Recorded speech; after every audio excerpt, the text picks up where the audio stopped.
pasti belajar tinggi sehingga mereka ke depan bisa lebih tangguh, tetapi juga mereka talenta digitalnya memang kuat di situ, dan patriotis kira-kira itu. Saya kira itu. Pertanyaan selanjutnya. Ini ada Mbak tadi.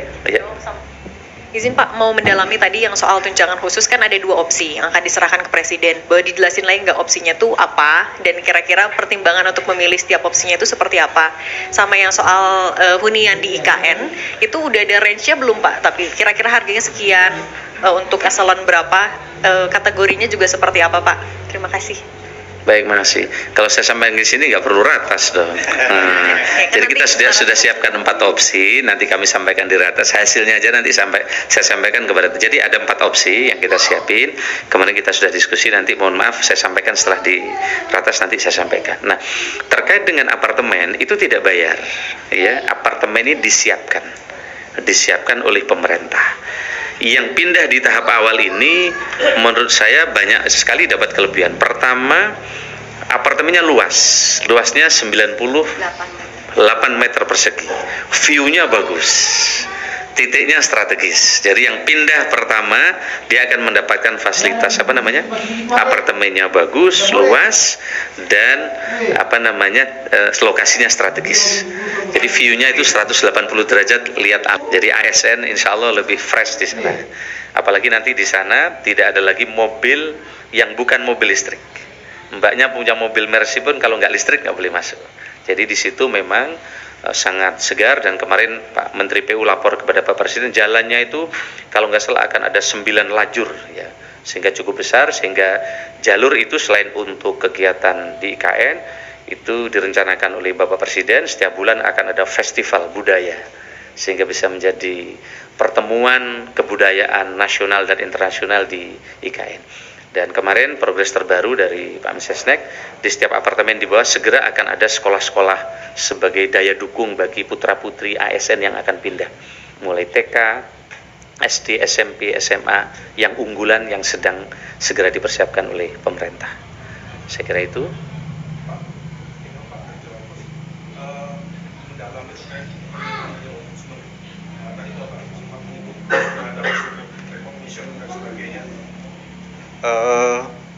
Kita tahu bahwa Ombudsman menyebut bahwa tidak ingin membuat proses CASN ini kemudian menjadi alat politik. Nah, apakah sudah ada caranya, mengingat memang biasanya kemudian saat kampanye dijadikan janji politik, bisa nggak sih seorang calon kepala daerah kemudian menjanjikan itu dan sistem bisa mencegah itu nggak? Seperti itu Pak. Makasih. Ya.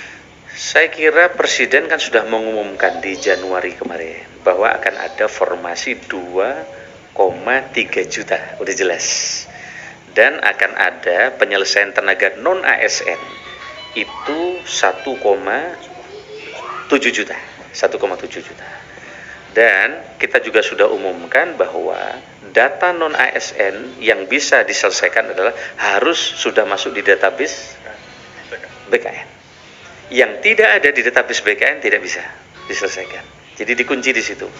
Mungkin teman-teman di Ombudsman mungkin sebagian belum mendapatkan informasi ini. Yang kedua adalah seluruh data yang masuk di BKN harus surat pertanggungjawaban mutlak kepala daerah. Memang dulu mungkin ya di daerah-daerah untuk pengangkatan tenaga non-ASN ini kadang mereka dijanjikan, tapi sekarang kan udah nggak boleh lagi. Sekarang tidak boleh lagi ada pengangkatan tenaga non-ASN.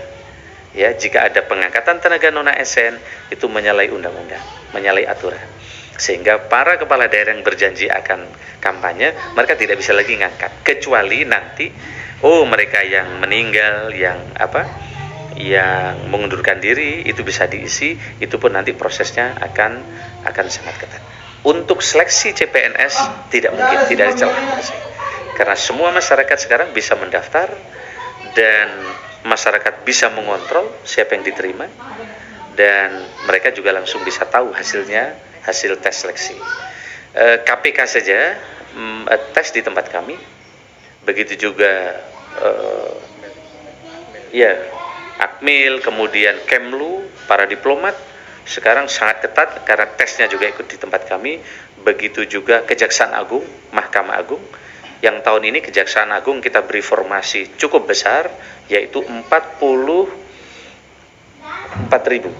Ya, 40 ribuan formasi hari ini kita berikan ke Kejaksaan Agung dengan harapan ke depan jaksa-jaksa yang baik, yang kompeten, yang punya talenta digital akan terpilih. Begitu juga di Mahkamah Agung ya. Di Mahkamah Agung total berapa sekarang? Hakim berapa ya? Oke. Tahun ini kami ingin umumkan juga teman-teman sekalian, ada formasi untuk hakim. Jadi untuk teman-teman dari yang punya latar belakang yang sama, yang punya keinginan untuk menegakkan hukum di Indonesia, teman-teman bisa melamar untuk menjadi calon hakim yang tahun ini formasinya kurang lebih 20.000, jadi sangat besar. Sehingga dengan demikian di daerah-daerah yang selama ini kekurangan hakim akan segera bisa terisi. Ini kami merespon setelah Ketua Mahkamah Agung menghadap Bapak Presiden, kemudian beliau berkoordinasi dengan kami tentang kurangnya hakim di berbagai tempat di seluruh Indonesia dan kurangnya jaksa di berbagai daerah di Indonesia. Maka tahun ini kita ingin selesaikan dengan formasi yang telah disetujui oleh Bapak Presiden. Satu lagi mungkin Bapak. Ada lagi yang ingin bertanya? Awak-awak media? Cukup mungkin ya. Cukup? Baik teman-teman sekalian, kenapa? Ada yang urgent nggak tuh? Oke, saya kira ini terima kasih banyak. Mudah-mudahan informasi ini bisa diterima oleh teman-teman di seluruh Indonesia yang memerlukan informasi ini. Segera apply sesuai dengan dan siapkan berbagai persyaratan. Nanti buka di akunnya SCASN yang ada di BKN, SCASN yang ada di BKN, dan nanti kami juga akan terus pantau berbagai perkembangan. Pesan kami, jangan percaya kepada siapapun yang menjanjikan akan bisa membantu mengantar diterima menjadi PNS. Ya, sekali lagi pesan kami, jangan percaya kepada siapapun. Putra kepala BKN aja nggak diterima, padahal beliau yang nyiapkan tim, yang nyiapkan soal. Dan banyak sekali putra-putri para pejabat Indonesia tidak diterima. Kenapa? Karena sistemnya sudah digital, sudah pakai CAT. Ini banyak setelah diterima merasa saya mengurus, akhirnya mereka kemudian tertipu oleh janji-janji itu. Kami kira itu. Terima kasih. Selamat siang. Santi Namo Buddhaya. Assalamualaikum warahmatullahi wabarakatuh. Terima kasih, ini Kominfo yang udah nyiapin luar biasa. Dengan berakhir ya sesi tanya